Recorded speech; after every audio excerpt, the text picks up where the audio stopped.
¿Qué tal, amigas y amigos? En muchas ocasiones me he dado cuenta de que algunas personas piensan que los santos durante su vida fueron muy conocidos, toda la gente los conocía y que incluso realizaban obras tan extraordinarias como milagros que hacían que todo mundo pusiera la atención en ellos. Sin embargo, esto no es del todo cierto, porque hay muchas formas de encontrar la santidad.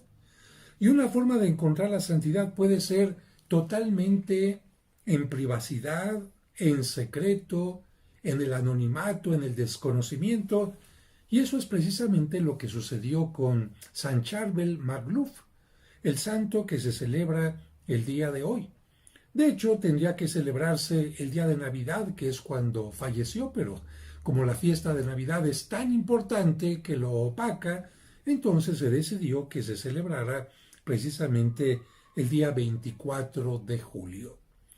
Fíjate que San Charbel vivió todo el tiempo en oración, en penitencia, en soledad, y solamente era conocido su trabajo, su forma de vida, por sus compañeros religiosos allá en Líbano. Sin embargo, las cosas cambiaron después de su muerte. Cuando él falleció, no era tanta gente la que lo conocía, pero a partir de acontecimientos extraordinarios, las cosas hicieron que fuera conocido en todo el mundo y por supuesto también en México. Imagínate, después de que lo sepultan, el lugar donde lo sepultan empieza a inundarse de un líquido extraño.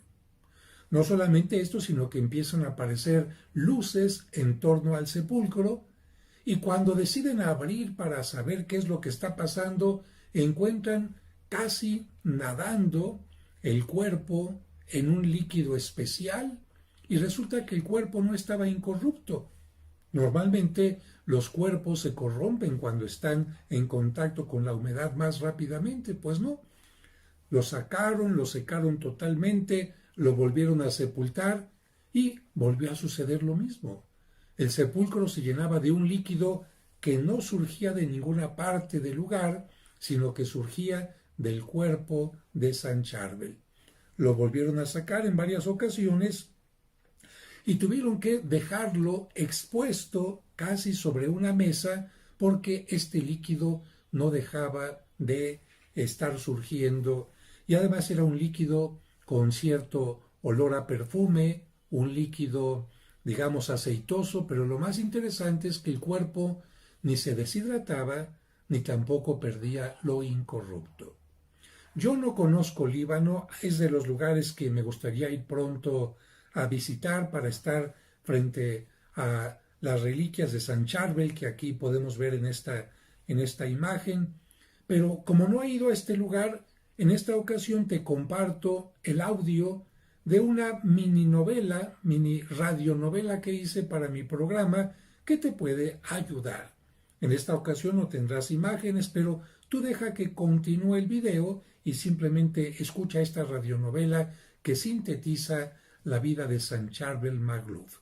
Estoy seguro que te va a admirar y además te va a ayudar a reconocer a todas aquellas personas que viven en el anonimato su fe, quizás ese padre de familia, esa madre de familia, ese obrero, ese campesino, esa gente que es totalmente desconocida para todos y sin embargo ahí en su mente y en su corazón está poniendo en práctica lo que Dios le está pidiendo, porque finalmente santidad no es otra cosa sino que vivir de acuerdo a la voluntad de Dios en donde Él nos puso y haciendo lo que de acuerdo a nuestra propia vida cada uno de nosotros podemos dar. Espero que les guste este audio sobre la vida de San Charbel Magluf. Historias que sorprenden. Historias que sorprenden. En Historias que sorprenden, la vida de San Charbel. Corría el año de 1828 cuando, en el pueblo de Becacafra, a 140 kilómetros de Líbano, capital libanesa, cuando una mujer gritaba el nombre de Antonio en libanés.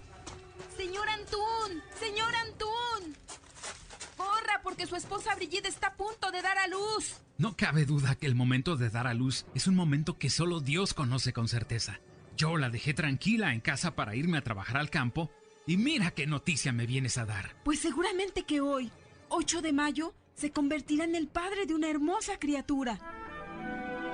Lo que no sabemos es si será niño o niña. Lo que sí sabemos es que, como toda criatura, es una bendición de Dios y Él será mi quinta bendición. Sí, pero corra, si es que quiere estar en el momento del alumbramiento.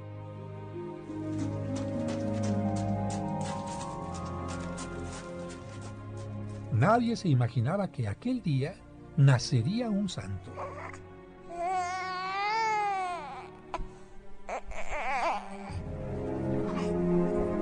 Antún Macluf y su esposa Brigitte Chidiac eran una hermosa pareja que se alimentaban de su trabajo en el campo, pero también de los sacramentos y la palabra de Dios, por lo que... Mañana cumple 8 días el niño y creo que es tiempo de llevarlo a bautizar. Sí, gracias a Dios nació muy sano y yo ya me recuperé del parto, así que podemos llevarlo mañana mismo a la parroquia. Pero, ¿qué nombre le pondremos? Yusef, que en libanés es el nombre de quien hizo de padre terreno de nuestro Señor Jesucristo. San José. Sí, me gusta ese nombre, para que San José sea su santo protector.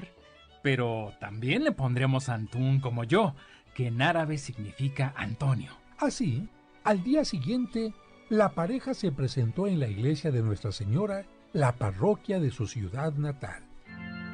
Yusef Antún, ego te baptizo in nomine Patris et Filii et Spiritus Sancti.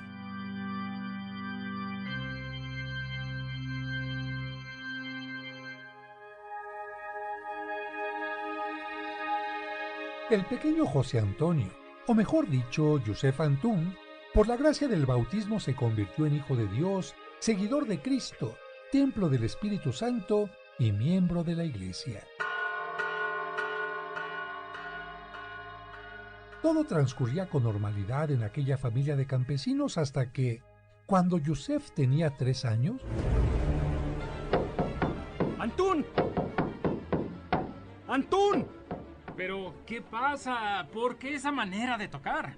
¡Malas noticias! Nuestras autoridades turcas otomanas entraron en guerra contra Egipto y tenemos que presentarnos para combatir. Pero, ¿cuánto tiempo durará esa guerra? ¿Cuándo van a regresar? ¿Qué va a ser de mí y de mis niños? No te preocupes, Brigitte. Todo estará bien. Y tanto tú como yo sabemos que, aún en los momentos más difíciles, Dios nunca nos deja de su mano. Yo puedo faltar, pero Él nunca los abandonará. Antún hizo todos los preparativos y, cuando llegó el momento, se despidió de su esposa y de sus hijos, dándoles la bendición.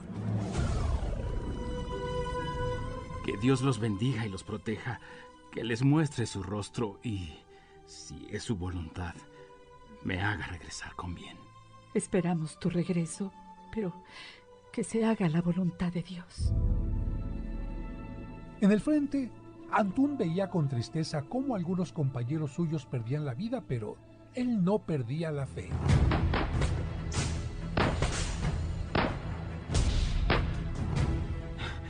Señor, la guerra no es el camino que nos enseñaste. Por eso te pido por todos los fallecidos, de uno y de otro bando, y sobre todo para que cese la violencia entre los pueblos. Afortunadamente, la primera guerra egipto-otomana terminó, pero cuando Antún regresaba a su casa... ¿La señora Brigitte? Sí, soy yo, oficial. ¿En qué puedo servirle? Tengo que informarle que la guerra ha terminado y que su esposo luchó valientemente, pero lamentablemente murió en el camino a este pueblo. Señor, si es tu voluntad que yo sola saque a mis hijos adelante, así lo haré. Pero por favor, no me abandones. Brigitte cuidó de su familia con todo esmero, haciendo que todos sus hijos encontraran en ella un ejemplo de virtud y de fe, pero, al parecer, la voluntad de Dios no era que ella se quedara sola para siempre, porque, tiempo después... Queridos hijos, deben de saber que su papá siempre tendrá un lugar especial en mi corazón y que nadie ocupará su lugar. Pero Dios me ha concedido conocer a un buen hombre que me propone matrimonio y desea ayudarme en su educación. ¿Y quién es él, mamá? Un hombre muy bueno que pretende ser sacerdote. ¿Sacerdote? Sí, es un hombre muy recto, devoto y de principios intachables. ¡Qué gusto, mamá! Tú mereces como esposo al mejor hombre de la tierra. Y qué mejor que alguien que quiera dedicarse a servir a Dios y a una familia. El ejemplo de su madre y del nuevo padre hicieron que el pequeño Yusef descubriera en él una gran atracción hacia Dios, al servicio y la oración, por lo que... Papá, permíteme que te ayude en tu ministerio. ¿Y por qué habría de impedirlo? Si varios niños del pueblo ofrecen su ayuda en el culto, con mayor razón puedes hacerlo tú. Yusef gozaba en los servicios religiosos, especialmente en la Santa Misa y en la oración, pero eso no era todo. Siempre buscaba la forma de ayudar a los necesitados e incluso poner paz entre los niños que entraban en pleito. Pero tenía una característica especial. Le gustaba mucho orar en soledad y desprenderse de todo. Señor, tú eres mi principal riqueza y por eso me conformo con lo mínimo que pueda tener. Sus estudios los realizó en la pequeña escuela parroquial del pueblo y para ayudar a sus padres, cuando cumplió 14 años, trabajó como pastor de ovejas. Solo quien ama de verdad a las ovejas se preocupa por ellas, las lleva a buenos pastos, calma su sed y les busca un buen refugio. Ahora entiendo por qué nos dijiste que tú eres un buen pastor para nosotros. Durante las horas de pastoreo, muy cerca de los pastizales, Yusef descubrió una cueva a la que se retiraba con frecuencia para adentrarse en horas de oración, por lo que no faltaron las burlas de sus compañeros. ¡Miren! ¡Ahí viene Yusef! ¡El niño loco que vive en las cuevas!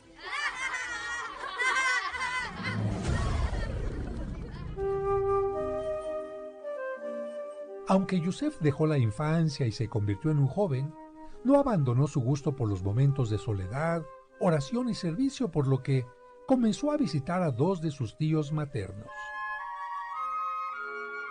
¿De dónde vienes, Yusef? Fui a visitar a mis tíos. Me gusta mucho estar con ellos. Pero, ¿de verdad te sientes bien? ¿Por qué preguntas eso, mamá? Pues porque a los jóvenes de tu edad les llama la atención convivir con otros jóvenes de la misma edad, con chicas, incluso ir a fiestas del pueblo. Y en cambio, tú prefieres ir con tus tíos que son ermitaños. ¿Y eso qué tiene de malo? No dije que sea algo malo. Solo te confesé que me parecía extraño. Mira, mamá, Dios nos creó a todos distintos y por lo tanto con diversos gustos y capacidades, o como dice papá, con distintos carismas. Si los otros jóvenes sienten gusto con lo que tú dices, yo me siento feliz con lo que hago. Tú sabes que yo paso la mayor parte del tiempo en casa y no tengo mucho tiempo para enterarme de ciertas cosas. Platícame un poco más de qué hacen tus tíos o de la orden maronita. Mira, la comunidad se llama Orden de los Antonianos Libaneses Maronitas.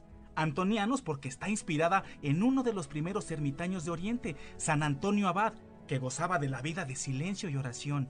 Libaneses porque tuvo su origen en nuestra tierra en 1695. Y maronitas porque se reconoce como fundador a San Marón. ¿San Marón?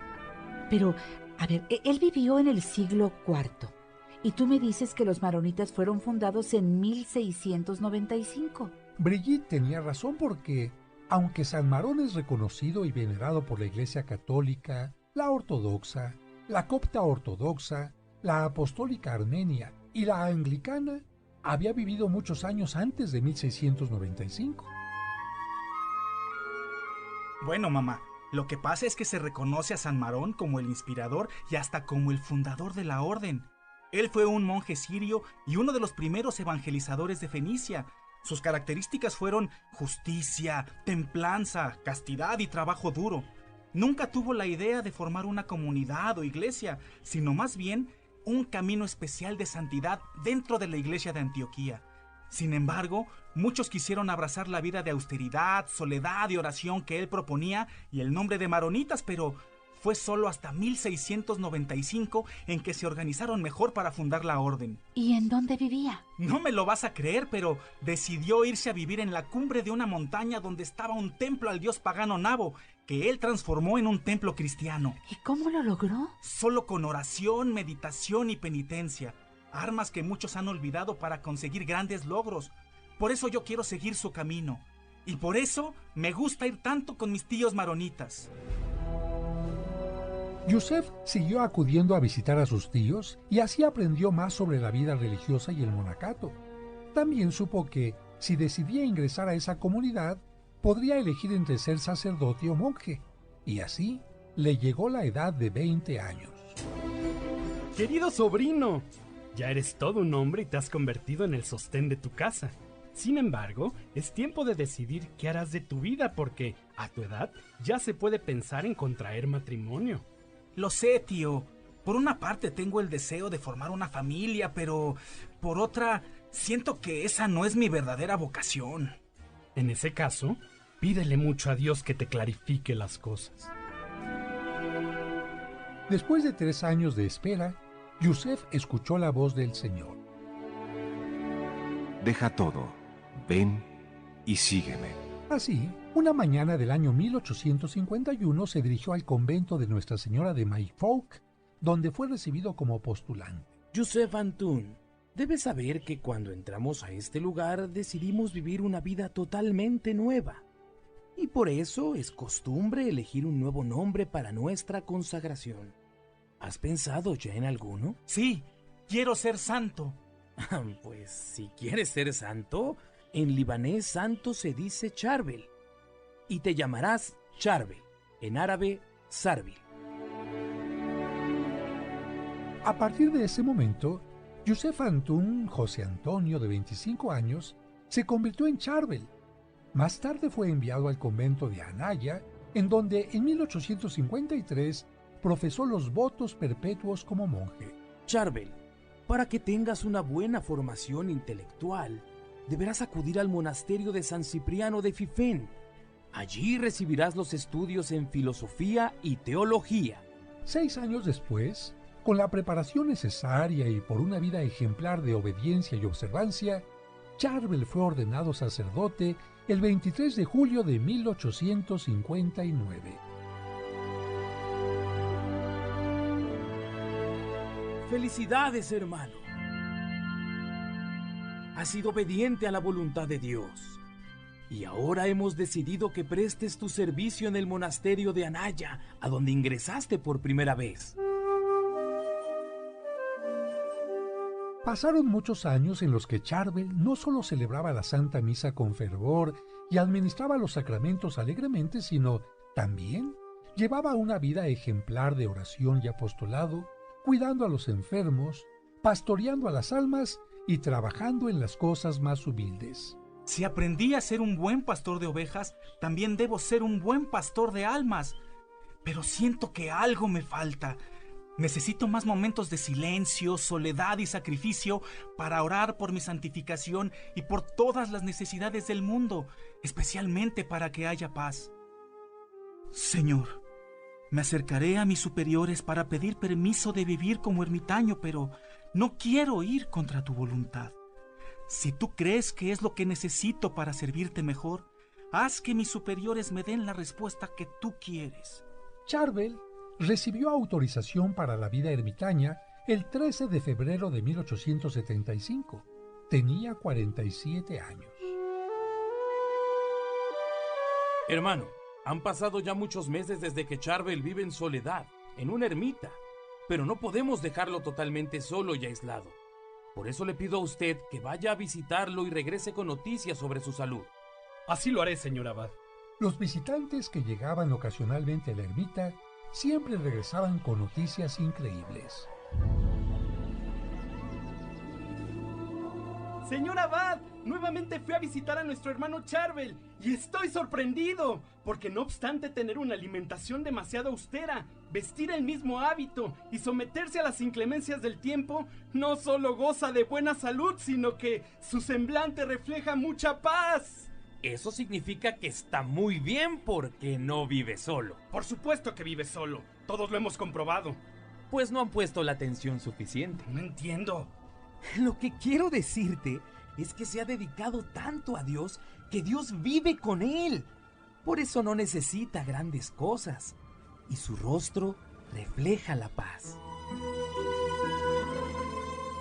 Solo los hermanos de su comunidad sabían que Charvel vivía en aquella ermita dedicada a los santos Pedro y Pablo, porque el mundo ni siquiera lo conocía, aunque se santificaba gracias a su oración.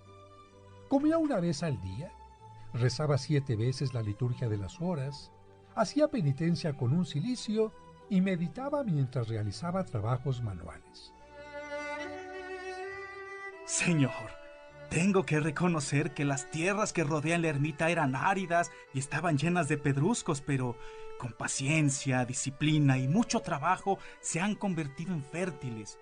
Con esto entiendo que así somos los humanos, como tierras áridas que necesitan de tu mano como jardinero para que podamos dar el mejor fruto. Por eso te pido especialmente por aquellos que, por su egoísmo, su falta de fe o por no conocerte, no pueden dar buenos frutos.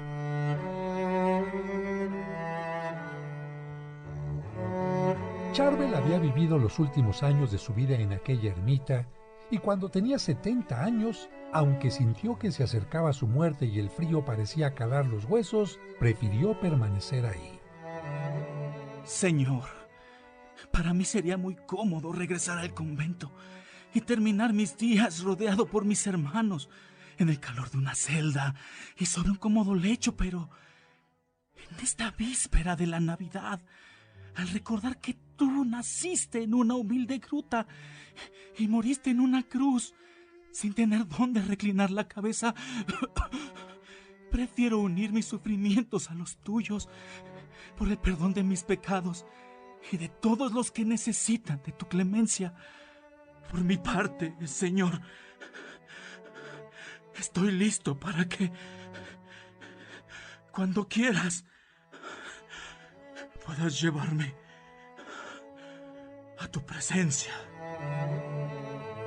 Así, en la víspera de la Navidad del año 1898, en medio del frío y del anonimato, en la ermita de los santos Pedro y Pablo, Charvel entregó el espíritu.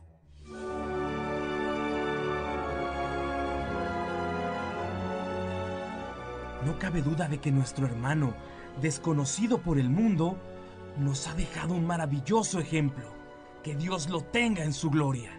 Sí, Charvel había muerto como un desconocido, pero Dios, dentro de sus inescrutables designios, tenía algo preparado para después.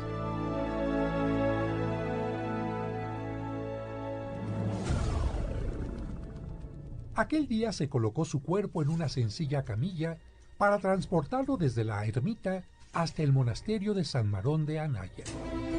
El cortejo estaba conformado por el padre Macarios, compañero cercano de Charvel, Miguel Abir Ramia y el hermano Jawad, entre otros. Por el camino, varias personas les abrieron paso entre la espesa nieve que había cubierto todos los caminos, como solía suceder por las bajísimas temperaturas que se presentaban durante el invierno. Los que presenciaban el paso del cortejo fúnebre trataban de besar o al menos tocar el cuerpo del padre Charvel. Tan solo ese pequeño acto y la enorme fe que le profesaban eran suficientes para mitigar un poco la tristeza y para sentir que él les dejaba su protección y sus bendiciones. Las mujeres, por su parte, sabedoras de las costumbres del padre muerto, de mantenerse alejado de ellas, se resignaban a arrodillarse y persignarse ante la presencia del cuerpo.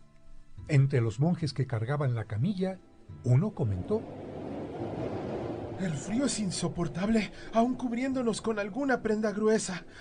¿Cómo es posible que el padre Charbel haya aguantado 23 años aquí, vistiendo tan solo un viejo hábito, que lo mismo le servía en verano que en invierno? Y es que el frío viento atormentaba las manos, la cara y hasta el aliento de quienes llevaban la camilla. El cuerpo fue depositado sobre una tabla en la capilla del monasterio y el padre superior procedió a anotar en su archivo lo acontecido. Poco después... Hermano, venga por favor. Ya he escrito lo necesario. Tenga a bien llamar a los sepultureros para que hagan su trabajo, y cuando el cuerpo esté en su lugar, haremos ahí los ritos correspondientes. Así lo haré, señor abad.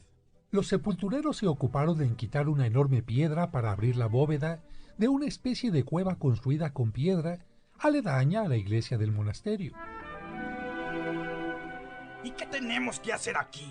Este no es el cementerio donde tú y yo trabajamos regularmente. Shh.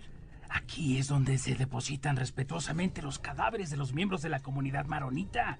Como puedes ver, es un lugar pequeño, sencillo y austero, como lo marcan las reglas de su orden. Un lugar que se inunda con frecuencia y por lo mismo conserva el suelo lodoso la mayor parte del tiempo. Pero con esta humedad, los cadáveres se descomponen más rápido. A nosotros no nos toca opinar sino obedecer. Así que, manos a la obra. Los sepultureros entraron al lugar. Colocaron respetuosamente a un lado las osamentas que se habían dispersado a causa del agua que inundaba el sitio y tras escombrar un poco, esperaron a que se llevaran a cabo las exequias para introducir el cuerpo.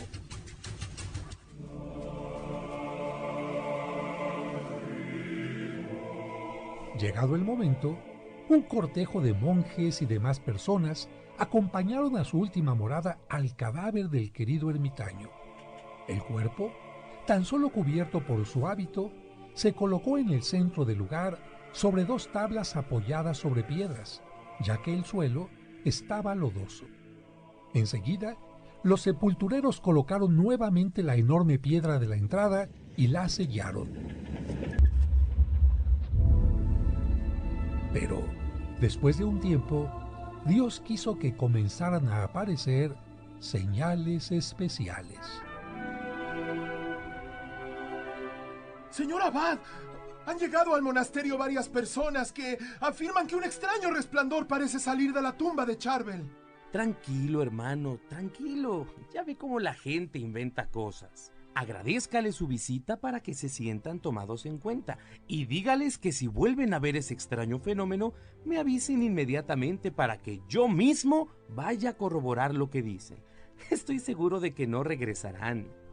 Los hombres acordaron como señal un disparo de fusil en cuanto apareciera la misteriosa luz, pero al llegar la noche...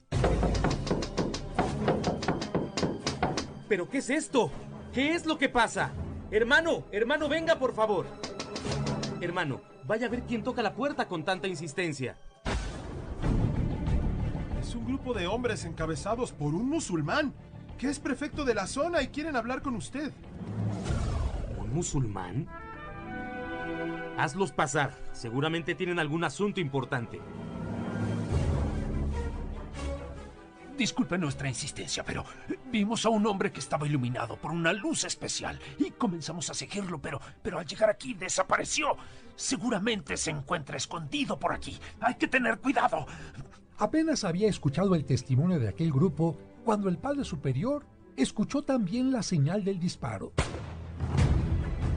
por lo que salió corriendo de su oficina seguido por los recién llegados y sin detenerse un solo instante llegaron todos a la tumba donde se encontraba el cuerpo del padre Charbel y al observar el lugar no podían creer lo que veían sus ojos.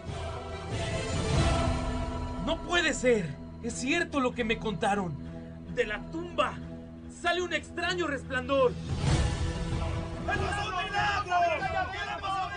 Señor abad, abra. Queremos ver qué hay ahí dentro. ¡Hey! ¡Tranquilos! Entiendo su preocupación, pero no puedo abrir la tumba a menos que tenga autorización del patriarca maronita. El prefecto se dirigió a solicitar la autorización y posteriormente se abrió la tumba que a causa de la luz se había convertido en un lugar de reunión de numerosos fieles y curiosos. Y cuando abrieron la tumba... ¡Miren! Una parte del cuerpo del padre Charbel se encuentra entre el agua y el lodo que inunda el lugar. Y a pesar de eso permanece incorrupto. Parece como si estuviera dormido. El abad se hizo paso y después de examinar el cuerpo dijo a los presentes: Esto es muy extraño. El cuerpo está tan flexible y la piel tan suave como cuando aún estaba con vida. Además, no expide ningún olor o rastro de descomposición. El padre superior informó lo sucedido al padre general de la orden y al patriarca, con el fin de obtener la autorización para exhumar el cuerpo, colocarlo en un ataúd cerrado y en una tumba más apropiada. Aunque en un primer momento las autoridades consultadas no estuvieron de acuerdo con lo anterior, al ver la popularidad que había adquirido el ermitaño entre la gente, ya fuera cristiana o musulmana, decidieron aceptar. Concedemos la autorización, señor abad, pero creemos que lo mejor será colocarlo en un ataúd y trasladarlo a un lugar escondido donde la gente no tenga acceso a él, porque muchos que fueron a la tumba comienzan ya a llamarlo santo y ni siquiera se ha abierto un proceso de canonización. Además, a los santos se les reconoce por sus obras y no por cosas extrañas o inexplicables como lo que sucedió en la tumba. Eso puede ser causado por muchas cosas, y no forzosamente por un milagro o la santidad de una persona. Así, el 15 de abril de 1899, se abrió la tumba ante la presencia de un grupo de 10 personas, conformado por laicos y religiosos, quienes atestiguaron y dieron fe ante la comisión eclesiástica de la situación en que se encontraba el cuerpo del ermitaño Charbel. Constatamos que el cuerpo está totalmente conservado, a diferencia de la ropa que vestía, que está en muy malas condiciones. Esto puede ser una señal de Dios, porque ¿de qué otra manera se puede entender que 932 monjes y ermitaños se hayan enterrado aquí antes que Charbel, en la misma tumba, y 20 más después de él, y que todos, absolutamente todos esos cuerpos, hayan experimentado el proceso normal de descomposición, acelerado en gran parte por las condiciones del lugar? No sé si sea una señal de Dios, pero sí algo muy extraño. Y algo más extraño es esto que fluye de su costado. Parece transpirar agua con sangre. Los médicos ya lo han revisado y no encuentran explicación alguna. Yo creo que lo más conveniente es que le cambiemos el hábito y lo coloquemos en un ataúd abierto para ver si esto cesa. Después lo llevaron a un cuarto contiguo a la iglesia, a la que se llegaba subiendo una escalera de piedra. Los superiores consideraban que ahí estaría lejos de sus fieles, pero no se acababan los problemas. 3 días después, se presentarían otros. ¿Qué es ese olor? No lo sé. Ciertamente no es desagradable, pero sí nos distrae de nuestros rezos. Vaya por favor a investigar de dónde proviene. Uno de los hermanos fue siguiendo el olor y llegó hasta las escaleras que conducían al cuarto donde se encontraba el ataúd, y al observar que por ellas corría el líquido sanguinoliento que salía del cuerpo, corrió a avisarle al superior, quien tomó una determinación. No entiendo por qué después de tanto tiempo de su sepultura sigue brotando aún ese extraño líquido. Pero si dejamos que el líquido se siga extendiendo y no cambiamos de lugar su cuerpo, la gente pronto se dará cuenta dónde lo hemos ocultado. El párroco del monasterio, Joseph Al-Kafouri, tomó la decisión de cambiar el cadáver nuevamente de lugar y con la mayor discreción posible. En un principio, fue conducido a una de las celdas, pero después el padre, con ayuda de otro monje, lo colocó en una terraza con la esperanza de que se oreara y con ello se secara ese líquido que el cuerpo transpiraba por todos sus poros. Además, para evitar que la sangre con agua corriera por los pasillos, se envolvió el cuerpo con 2 sábanas a fin de que éstas la absorbieran. Padre, creo que todo lo que hemos hecho ha sido en balde, porque después de estar 4 meses en la terraza, el líquido sigue empapando las sábanas que tenemos que cambiar todos los días. Entonces, se tomó otra decisión. Le pediremos al médico Saba Bou Moussa que extirpe los órganos internos. La operación fue un éxito, pero el médico testificó que en el momento de la operación, los órganos tenían la apariencia de una persona viva, y además, no fue ninguna solución porque el líquido siguió emanando. Y como la gente del pueblo se enteró de esto, comenzaron a haber reacciones. Padre, cada vez son más las peticiones que nos hacen para poder ver el cuerpo de Charbel. La gente se ha reunido afuera del monasterio y hasta han amenazado con tirar la puerta si no les permitimos la entrada. Está bien. Los dejaremos pasar, pero para que no invadan la privacidad del monasterio, colocaremos el cuerpo en un cuarto cercano a la entrada. Pero para evitar que la gente lo toque, lo pondremos dentro de una vitrina. Pero, ¿cómo evitaremos entonces que el líquido siga escurriendo? Le pondremos sábanas en los pies para que lo absorban. Y además, seguiremos la recomendación del doctor Najib el-Khouri. ¿Eso de colocar cal viva en los pies? Sí. Él garantizó que la cal no solo absorbería el líquido, sino que también evitaría la transpiración y aceleraría la descomposición del cuerpo. Así se hizo mientras el cuerpo estuvo dentro de la vitrina para que lo vieran los fieles, pero la cal no funcionó.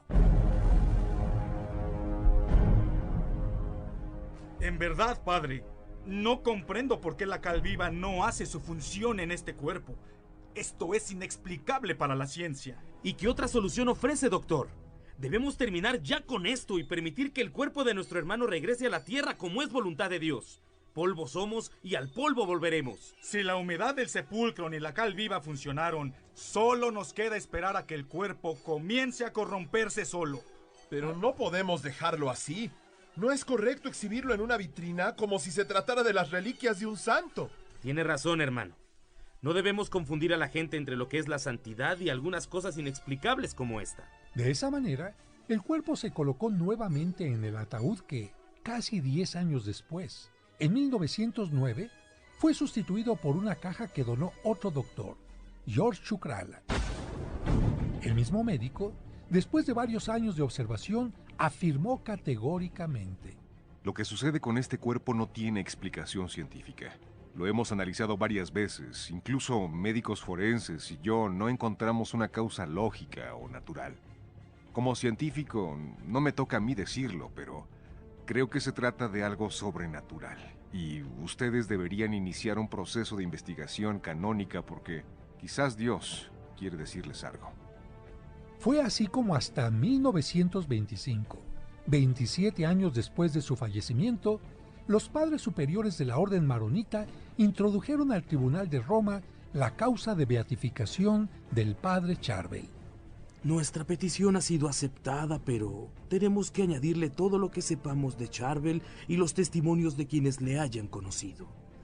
En especial aquellos elementos que puedan ser considerados como pruebas de santidad o milagros obrados por su intercesión. Y algo muy importante: tenemos que cambiar el cuerpo de lugar porque, mientras la Santa Sede no lo autorice, no puede ser venerado por el pueblo. Siguiendo estas indicaciones, en 1926, el cuerpo se cambió de lugar, pero al año siguiente, el 24 de julio de 1927, el cuerpo del ermitaño tuvo que ser nuevamente exhumado ante miembros de la comisión eclesiástica. Bien, pues después de las observaciones necesarias, debemos hacer constar en un documento todo lo que hemos visto y oído sobre el caso. Dicho documento debe introducirse en un cilindro metálico sellado y, como lo exigen las normas, el cuerpo debe ser colocado junto con el cilindro en una caja de madera que a su vez deberá ponerse dentro de una de zinc, y nadie podrá abrirla sin alguna razón especial. Los ataúdes se colocaron sobre 2 piedras y se metieron en una tumba cerca de la cripta. Así pasaron 23 años más, hasta que el 25 de febrero de 1950... Padre Superior, necesita venir a la cripta a ver lo que sucede. De su pared está permeando un líquido. El superior general de la orden, Gian Andari, ordenó que se abriera la tumba para confirmar el estado en que se encontraba el cuerpo, y grande fue su sorpresa al observar que el cuerpo no solo se encontraba en perfectas condiciones, sino que aún trasudaba. Eso era lo que había traspasado la pared de la tumba. Informado de lo anterior, el patriarca Antoine Arida ordenó una nueva exhumación en presencia de médicos y especialistas. No es posible. La ropa y los ataúdes están en pésimas condiciones por la humedad.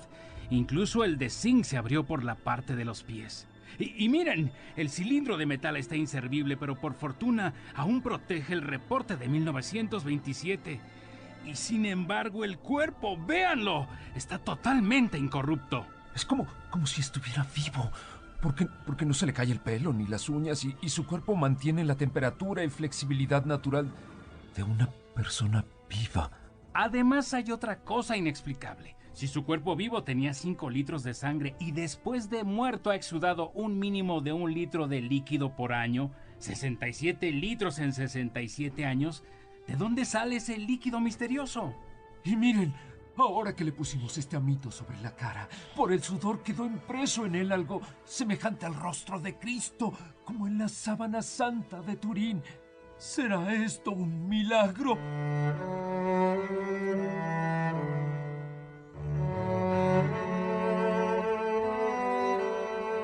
Ya para entonces, los fieles le llamaban al líquido el sudor del ermitaño y suplicaban por un poco de él porque aseguraban que era milagroso y curaba todas las enfermedades.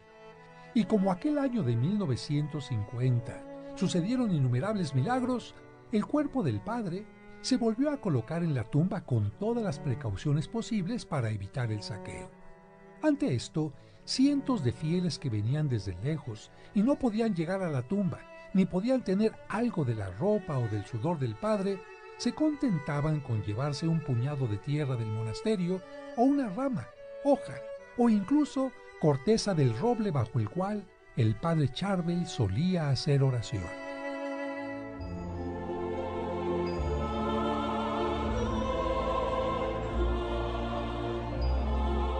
Finalmente, después de todos los estudios realizados, el 5 de diciembre de 1965, durante la clausura del Concilio Vaticano II, se reconoció la vida ejemplar del monje que había vivido, casi en el anonimato, en oración, austeridad y penitencia.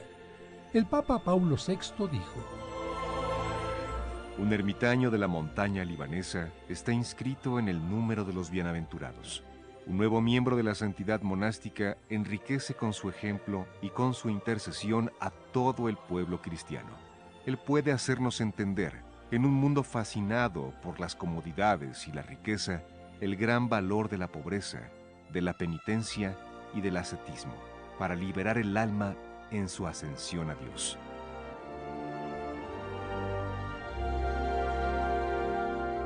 Y el 9 de octubre de 1977, durante el Sínodo Mundial de Obispos, el mismo Papa lo canonizó convirtiéndolo en el primer santo oriental desde el siglo XIII.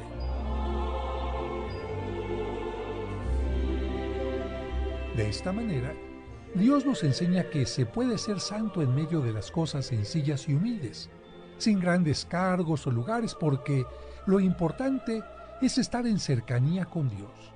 Por ello, terminamos esta narración con la oración a San Charbel.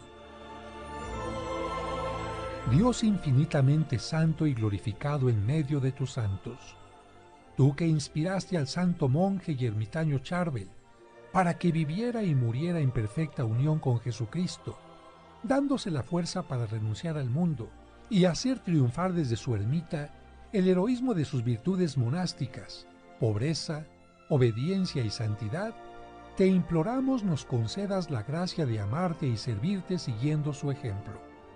Dios Todopoderoso, tú que has manifestado el poder de la intercesión de San Charbel a través de sus numerosos milagros y favores, concédenos la gracia que hoy te imploramos por su intercesión.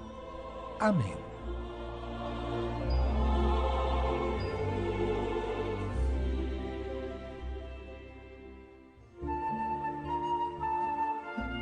En tu camino presentó En Historias que Sorprenden, la vida de San Charbel.